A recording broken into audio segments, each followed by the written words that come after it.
Hi, this is the video for Daf Shvui Masechet Ketubot, Daf Ayin Aleph.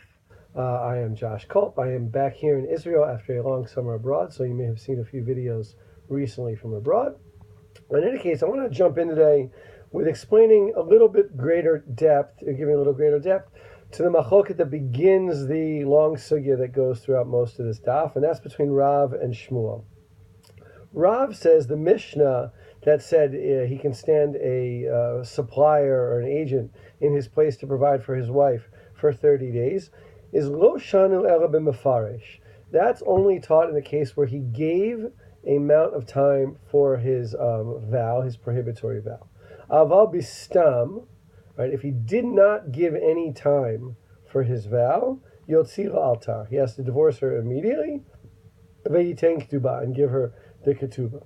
So I want to get into a little bit here what the difference is to Rav between a husband who gives a time for his vow, a time for which his vow, again, prohibiting his wife from deriving benefit from him, will be, and versus a husband who just says, for an unspecified amount of time, I prohibit my wife from deriving benefit from me. Again, in one case, Rav says, the husband says, my wife may not derive benefit from me for, let's say, 30 days, perhaps longer, 45 days, perhaps 10 days, perhaps a year, right? But some specified time versus a husband who just says, I'm taking a vow that my wife should not be able to benefit from me. It doesn't say any time. It doesn't say forever. It doesn't say for 30. It doesn't say for a year. It doesn't say any amount of time. So why in one case, if he doesn't give a time, he has to divorce her immediately? Or if he does give a time, and according to some Mefarshim, even if he says, a year or 2 years or 10 years for that matter, right, he still gets 30 days. And the difference is, why not say, like, since the vow won't be over for 10 years, it's just like if he had said no time limit and therefore he'd have to divorce her immediately. And according to some Mefarshim, the issue is the mental suffering of the woman. I think that's very important. If he just says, I'm vowing that you will not derive benefit from me for a specified amount of time, even if that amount of time is longer than 30 days, she at least knows, look, my husband is just temporarily angry at me. He may be temporarily angry at me for a long time, but he too sees that at some point he will no longer be angry at me. Versus a husband who says, I'm never going to let you derive benefit from me, or you're not allowed to derive benefit from me without saying that it's going to last a certain amount of time. She thinks that her husband really hates her. Right? And there's a difference between, think about our fights that we have with our loved ones. It's a very big difference between saying to somebody, look, I got to get away from you right now. I'm walking out of the house right now, or I need to be left alone right now.